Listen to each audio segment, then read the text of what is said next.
and Benjamin Sesko to move within touching distance of a Champions League return. Now, Gary Neville believes Carrick has produced the absolute maximum from the squad in his time in charge, while Jamie Carragher is convinced Carrick will be the club's manager next season. Rob, I mean, they are on the cusp, aren't they, of getting that Champions League place secured. I think they're 2 points shy of it at the moment. So, kind of, surely the job is his, right? That's what most people think. I think it's what most Manchester United supporters think. It's what Gary Neville thinks. But it's been explained to me it's not quite that simple. You're right. There's no doubt that Michael Carrick is in pole position. He's done a fantastic job.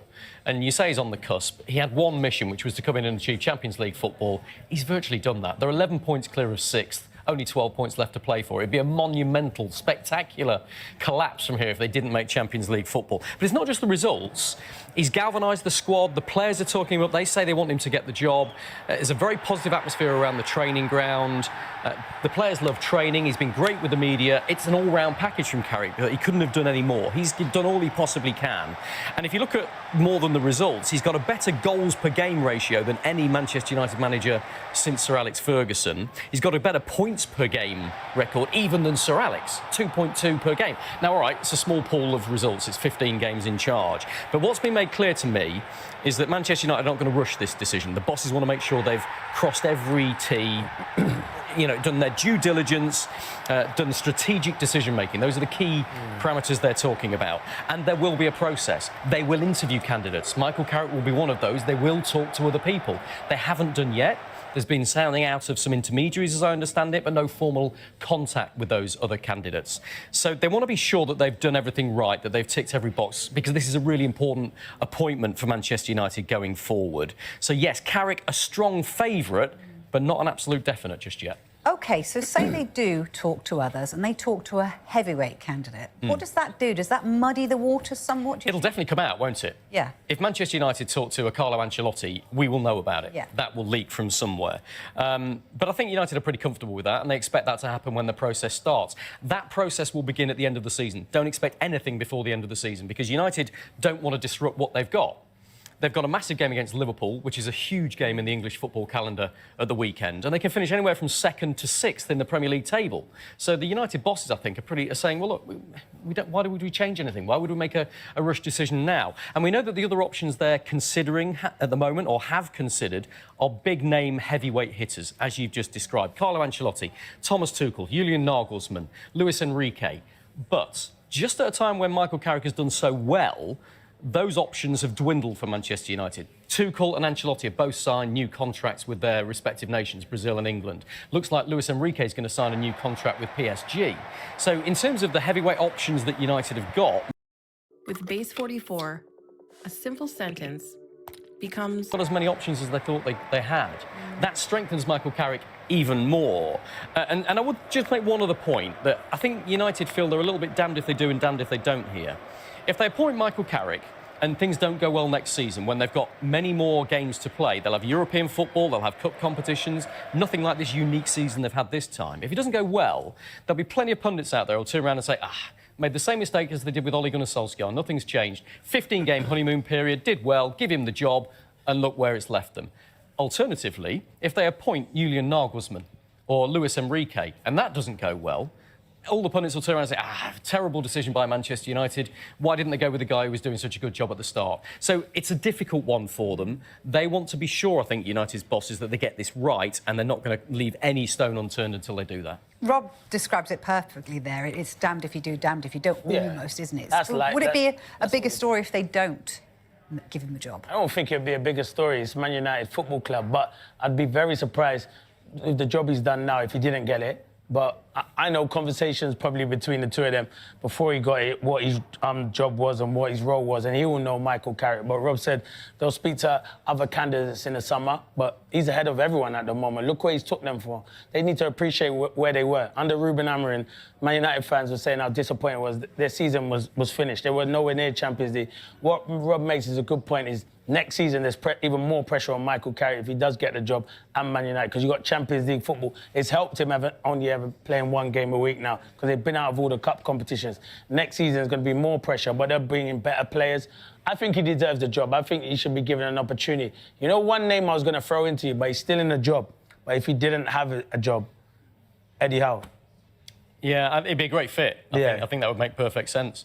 And he's had an awful lot to deal with at Newcastle, hasn't he, behind the scenes. But look, I don't think he's under consideration. No. And as you say, he's still in a job. He's got a job, but I think he'd be a name they'd look at. Just finally on this subject, Clinton, does it matter if you're a player to have a big name, a manager, or does it just actually matter the guy that gets you? And at the moment, it looks like the guy that gets them. Yeah, it's about the guy that gets you. And all these big names and big names. No, you're there to manage the players. The players have so much power at football clubs. If you can get the best out of a group of players, you're doing your job. They respect Michael Carrick. Every single player respects Michael Carrick. Casemiro's game's gone to a whole different level since Michael Carrick's coming there. So everyone's playing for the manager. Everyone knows their role. Bruno Fernandes looks even better than what he was playing before. He was playing well, but he's even better. Gone to a whole different level. They've got the front players that can score. Šeško, he wasn't doing that when Ruben Amorim was there. Ruben Amorim was keeping him on the bench. The goal the other night was brilliant. The way he takes a touch and he could shoot and then comes inside and bends it. It's a fantastic finish. So these players are playing for the manager. And you can always talk about, oh, I want a big name. But sometimes you might not respect the big name. He looks like he's keeping not just the 11 happy. Michael Carrick's keeping the whole squad happy. And if you're doing that, then why change it? But I'm not the Man United hierarchy, so that's my opinion. I think he deserves the job because of the job he does. Do I think he will get it? I'm still 50-50. OK, interesting. OK, tell us more about 2 United players that you've got. Yeah, look, protracted negotiations with Kobbie Mainoo for some time. It's very close now. He's expected to sign this new long-term deal until 2031. Close to full agreement on all the details, all the terms. I expect that to happen before the end of the season. Marcus Rashford, this is an interesting one because Manchester United would like to sell him. They've got a clause in the contract with his loan deal at Barcelona for £26 million as an option for them to buy it. Barcelona, we understand, can't afford that right now. And so that's a problem for them. It's possible that we're being told Barcelona might come back to Manchester United to talk about and negotiate for a possible extension to that loan, take him on loan for another season. Don't know how Manchester United will respond to that just yet. Well, what a remarkable turnaround for Kobbie Mainoo at Manchester United this season. He has signed a new contract to keep him at the club until June 2031. The 21-year-old has really enjoyed a renaissance under Michael Carrick, having fallen out of favour under Ruben Amorim. He's now made 98 appearances for the club. He's been associated with United since the age of 6. Jodie, I mean, you know, a new long-term deal for a player who it looked like might even leave the club when he wasn't really getting a game under Amorim, which sort of begs the question, what was Amorim not seeing that Michael Carrick certainly has? I think that's, if you're talking about one of the biggest question marks over someone in the last couple of years in the Premier League, and how this manager was overlooking the kid. I mean, you only need to look at what Kobbie Mainoo done at such a young age, even for England. For England, playing unbelievable. He's played in cup finals for Man United, been man of the match. At such a young age, looking so accomplished. I remember seeing him, I think it was like his 2nd or 3rd appearance. I think he played away at Everton and absolutely ran the show as like an 18-year-old. And I just couldn't believe it. And I sat here many a time and was questioning, I don't know what Ruben Amorim's doing. We can talk about his system and stuff like that, but how you just ignored this kid. Now listen, there are some moments when you go, we don't know what's going on at the training ground, we don't know what's going on behind the scenes, but there was very little before Ruben Amorim to suggest this kid was not putting it in. Whenever you see him play or doing his interview, he seemed like a lovely kid. And some of the stuff he's done for Man United since... Not every trade starts with a buy. Short sellers think differently. They trade both sides responding to market reactions. Michael Carrick's taken over. I mean, Michael Carrick deserves credit for it, but I've got to say, I think if you asked 99% of Man United fans, and most football fans up and down the country, they'd have gone, how is Kobbie Mainoo not getting any game time? So, as much as, listen, you have to put him in first and then he needs to produce as a young player, but I think it was one of the things that was baffling most people in football. To just ignore him the amount of times that he did, it'd be a little bit different if he was playing for a City or something. Sometimes we've questioned City or Chelsea when they was really successful, maybe not playing some of the young kids. But Man United were having an absolute horrendous spell under Amorim, and he still couldn't get a look in. And the people playing in his position were playing extremely poorly as well. So I think it's a great move, not just from people like Jason Wilcox and Man United, but it's great for the fans as well. There's nothing better than seeing a homegrown talent take the pitch, take the field for your club, and someone who supports them and been there from such a young age, it's only right that he signed a new long-term deal for me. What about England? You mentioned, he burst onto the scene. He's played in the final already, I think, for England. But he did play in the last game against Japan, which they lost. What about his place in the England squad? Is he a shoo-in for this summer or not? Well, again, this is what happens at the top end of football. You've got a manager that doesn't fancy you, so he takes you out of the team. You then got an England manager that's going, I can't pick you because you ain't playing. And in that time, it has to be said, people like Elliot Anderson has come to the forefront and produced someone who they might be looking to maybe play with him next year. But for me, personally, I think Mainoo should make the squad. Whether he should start or not is another question. But that's what can happen in football when you've been ignored for an amount of time, where when you've got other good players in your position, they can come in and do a job and produce, like I said, Elliot Anderson, Wharton.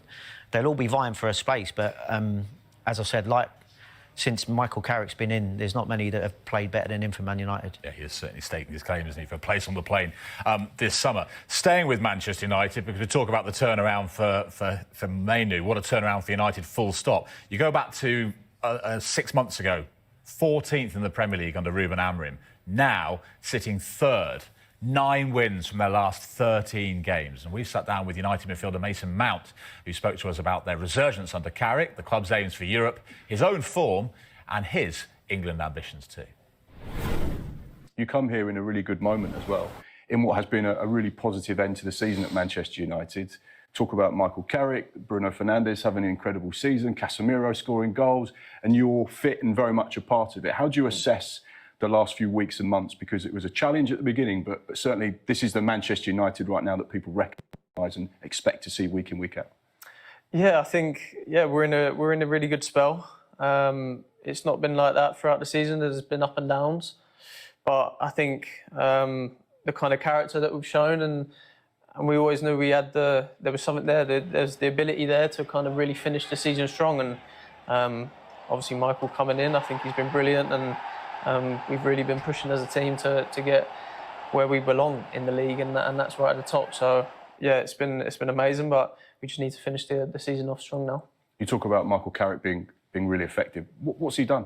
Why is this Manchester United side very different from the one perhaps 6 months ago? I think you can see the way we play. I think he's someone, as we know, who's been there and done it, and knows the club inside out, knows what the fans really want to see, and I think, yeah, it's been brilliant. I'm a massive fan of him and the way he is, not just as a manager but as a person as well. Easy to speak to, and yeah, he's been brilliant. And as you can see on the pitch, everyone's been enjoying it. But it's not done yet. We've still got a few more games left to really solidify this run that we've had. I'll talk about the Champions League qualification in a moment, but Michael Carrick, ex-Manchester United midfielder, you're a current Manchester United midfielder. How much has he been able to enhance your game, develop you as a player, and really hopefully take you to that next level? Yeah, I mean, a world-class player. I remember watching him a lot when I was younger. He's still got it now. You can see him training when he... Does he still join in? He gets involved, yeah, a little bit. Does it feel right, Manchester United, Michael Carrick, head coach? Does that just connect with the team, with the fan base, with the current form? Yeah, I mean, it's not down to me to make that decision, but I think as players we're really enjoying our football, and I think that's the most important thing. We're enjoying our football. We want to play football, and we want the fans to enjoy it, and we want to win games. That's the most important thing, and at the end of it, the goal is to obviously qualify for the Champions League, because that's what the fans deserve. That's what the club deserves. As I said, to be as high up as possible, and having them Champions League nights at Manchester United. I want to talk to you about your teammates, and one person in particular, the skipper, Bruno Fernandes. Now, he's one assist away from equalling Thierry Henry and Kevin De Bruyne's record of Premier League assists in a season. Does he talk about it in the dressing room? No, he doesn't. He doesn't? No, he doesn't, actually. Do the lads talk about it? Yeah, we talk about it. We say it to him now and again. Bruno's the ultimate professional. I think first and foremost he wants to win the game, and as the captain, he'll do anything possible to get that to happen. I think maybe in the back of his mind it's there, but I think for him, as I said, it's not about individual accolades really. I don't get that sense from him. I think he'll do everything for us to win, for us to finish as high as we can. So yeah, I think I said to him actually when he got the assist after the game, I said, "You're not going to shoot." Just kind of jokingly to him, like, "Could you always shoot? You'd always shoot that. Or are you passing it now?" And he kind of laughed and he's like, "No, Ben was open. The defender kind of blocked the shot." And I was like, "Oh, okay, yeah, all right." Obviously, huge game at the weekend. Manchester United at home to Liverpool. You went to Anfield earlier in the season and won.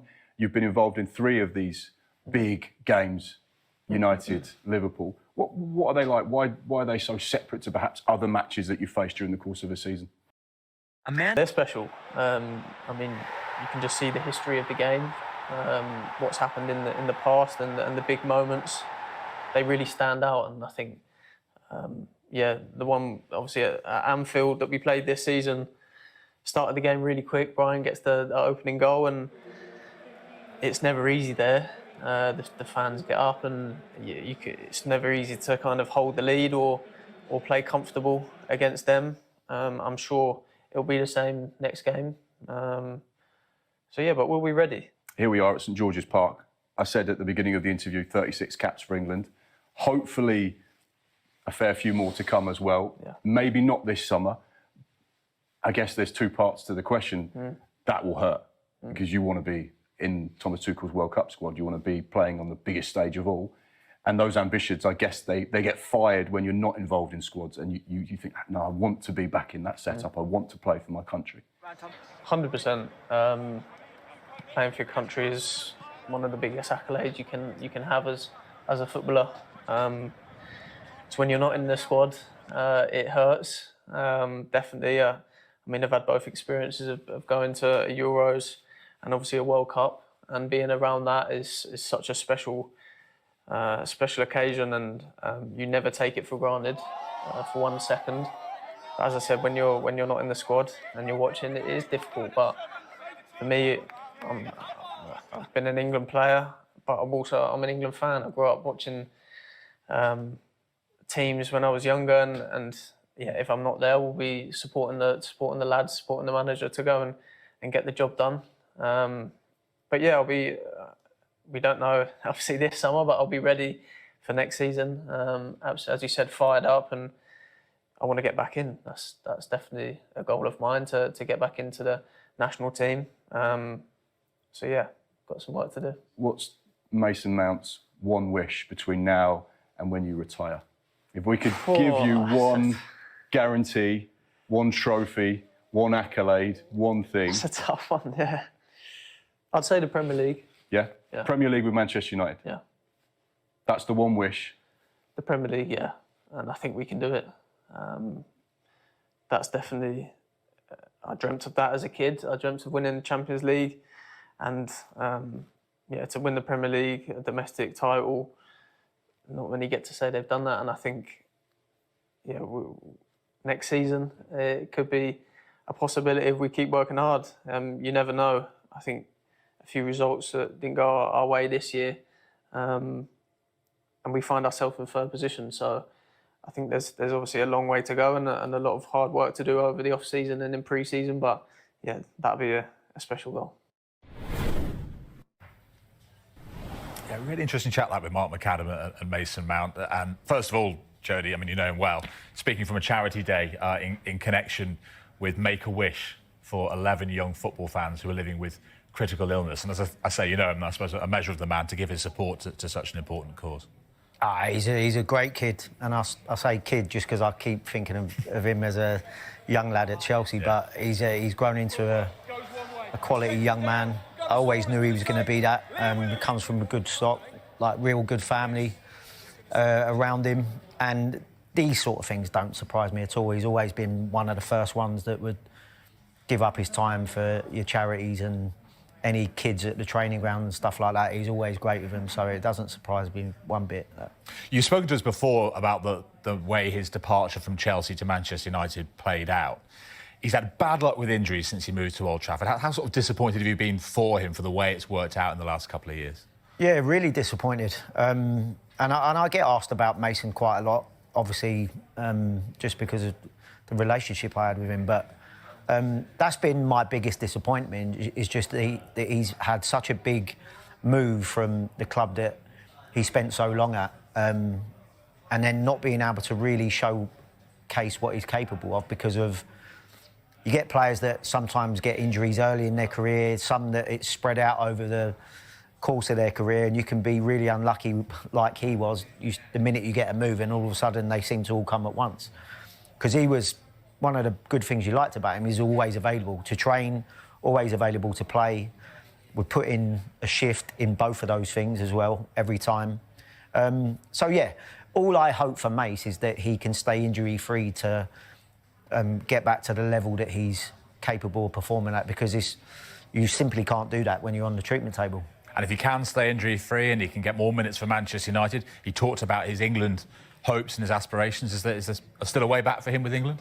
Yeah, I think that when you're someone that's got the qualities that he has, there's always going to be a way back if you perform to the level that people know you're capable of. Now, we know Thomas Tuchel knows about his qualities extremely well because he won the Champions League and was Player of the Year for him that year. So you imagine that if he was playing week in, week out and performing, then he would have had a good shot at making that squad. But like I said earlier about the Kobbie Mainoo, and you can get sliding doors moments when you're left out of teams or you're injured and other people step up, it then becomes harder to then get back in. And at the moment, it's going to be hard to get back into the Man United team. So I feel that if he's fit and performing, then I think he'll perform well for any team he plays, whether that be England or Man United or elsewhere. But like I said, first and foremost, I just hope he gets over these injury problems he's had. One step closer to confirming their return to Champions League next season. They held on for a 2-1 victory over Brentford last night, and they face Liverpool on Super Sunday matchday. Now, Mason Mount believes that United can produce the same performance they did in October against Liverpool.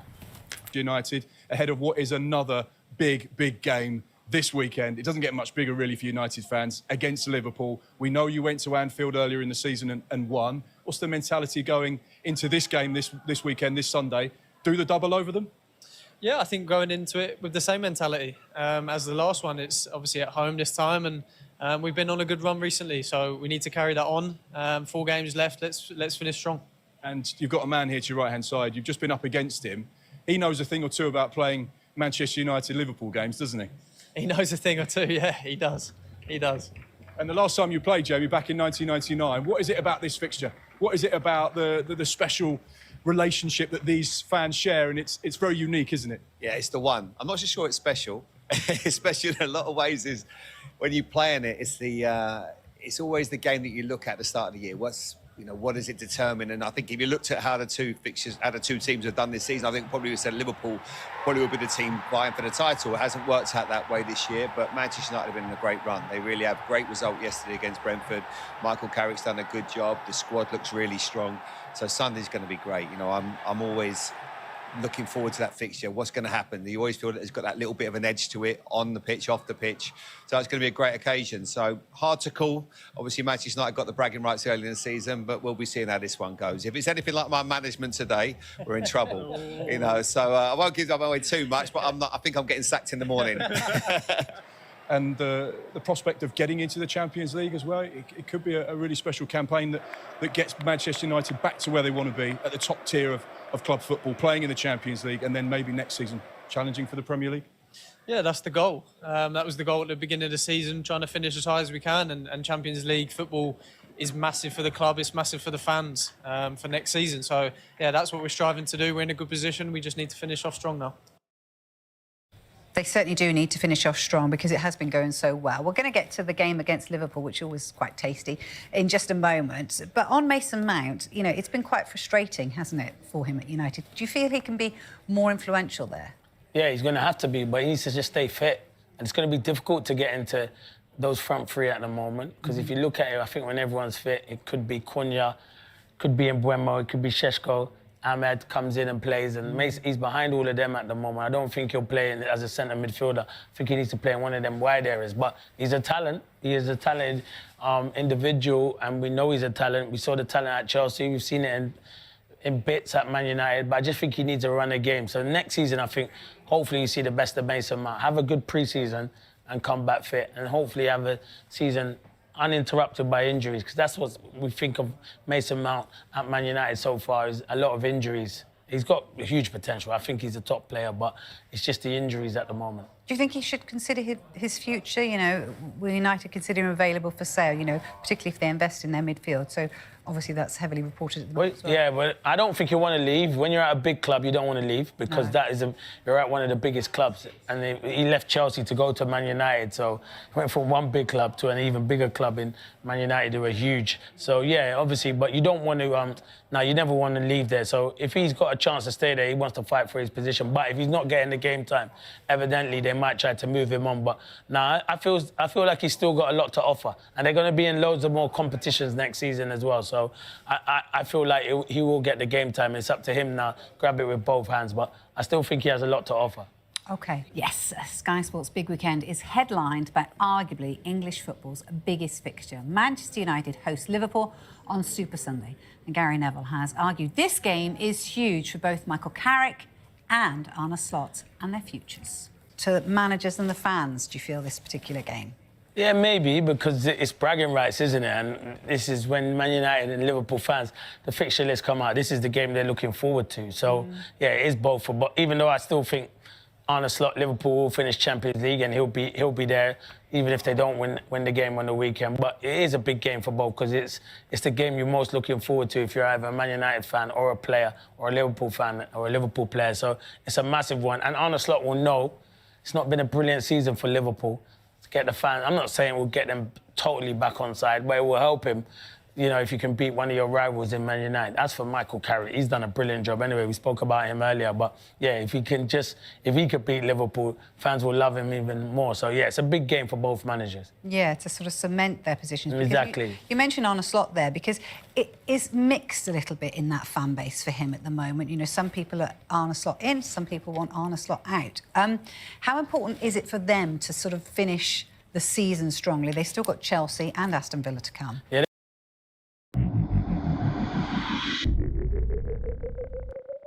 Hello traders, and welcome to the GOAT Funded Trader. We are the prop firm that has up to 95% profit split, which is the highest one in the prop firm industry. Also, our prop firm has no minimum trading days, weekly payouts, up to $800K in funding, and also free retries for the challenges. This is only a small part of the entire list of benefits from the GOAT Funded Trader. My name is Andrea, and I'm going to be a host for you, sharing the best trading related content and also hosting interviews with our GOAT Funded traders in order to inspire you in your own trading journey. Feel free to navigate through our website and also to subscribe and activate the notifications on our YouTube channel in order to increase your trading experience. We would be more than happy to have you inside our GOAT Funded Trader community. We are looking for good traders to come to our prop firm and to have better results. We are always looking for win-win situations. Both our prop firm and the traders will benefit from this relationship. And this is why we have the highest profit splits of the market. And also, this is why we are offering the weekly payouts for the traders that stand out. So remember, there's no minimum trading days for you, up to 95% profit split, and also the weekly payouts. If a trader is able to pass the challenge in a short amount of time, they should be rewarded. We are waiting for you to join our GOAT Funded Trader community.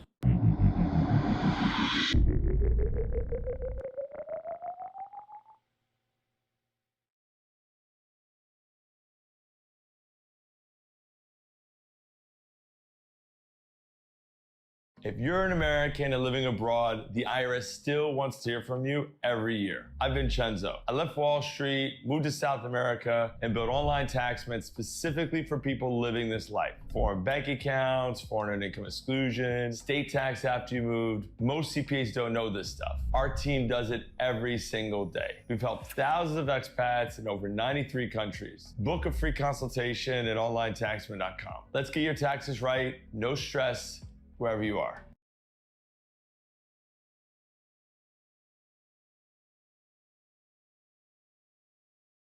They got tough games, Liverpool. I thought their running was really tough, but obviously just got over the line against Everton, which was, even though Everton were probably unlucky, but, you know, Van Dijk scores an important header. This is a big game. They've got a lot of big games from now to the end of the season. It might determine what happens with Arne Slot. But also, if you finish the season on a high, going into next season, you've got momentum going into next season. Players will probably be leaving Liverpool, and they will add to their squad. So where we already know Mo Salah, Andy Robertson are leaving, so you're going to have to replace 2 quality players like that. I know they've got Kirkes, but you need probably someone else at left back as well, and someone to challenge Mo Salah, which won't be easy. And I don't think anyone can replace Mo Salah because the numbers he gets on our right-hand side are fantastic. But you probably have to bring in 2 players, and then you're not going to replace him. So there's a lot for Liverpool to do in the summer, but it's a massive game. I think it's a bigger game for Arne Slot than it is for Michael Carrick. Why? Why do you think that? Because I feel the job he's done has been fantastic, even though Man United fans will want to win this game. On the Slot, there's been big question marks. It hasn't been the season that they've wanted. You want to finish. He's done well in the Merseyside derby. Now, if you can go and beat your other rival in Man United, it will give him a bit of a lift with the fans. But at the same time, Michael Carrick will want to win, and then he'll be like, you've got to give me the job if I win this game. I don't know whether that'll be his only gambit with them, but anyway, I hear you. Yeah. Look, Mo Salah, disappointingly, looks like he will miss this fixture. Yeah, of course. Arguably, he's dominated this fixture in the past, hasn't he? Is. Will this fixture be the fixture that he gets remembered for, do you think, by the fans? Yeah, definitely. Mo Salah always turns up when it's Man United fans. Man United fans are probably at home happy that he's not available, Mo Salah, because you know what Mo's like. In these big games, he always turns up. You knew straight away he'd felt something in his hamstring in the Palace game there, and it did look like a bit of a farewell, which hopefully he can get back before the end of the season, the last one, when Liverpool do play at home, because he deserves a proper send-off for what he's gave that football club. You go down as a legend at Liverpool, and one of the best to do it in the Premier League. He's going to be sorely missed, but he's a top player. But, yeah, those Man United fans and players will be happy Mo Salah's not available because he always turns up against him. Yeah, he certainly does. And you mentioned about the fact that they will need to replace him. So how do they go about replacing Mo Salah? You can't replace him because I can't see anyone that gets his numbers. But what you have to do is sign young players who are very good in that position, and, you know, you can buy into what you're doing at Liverpool and have got some serious talent.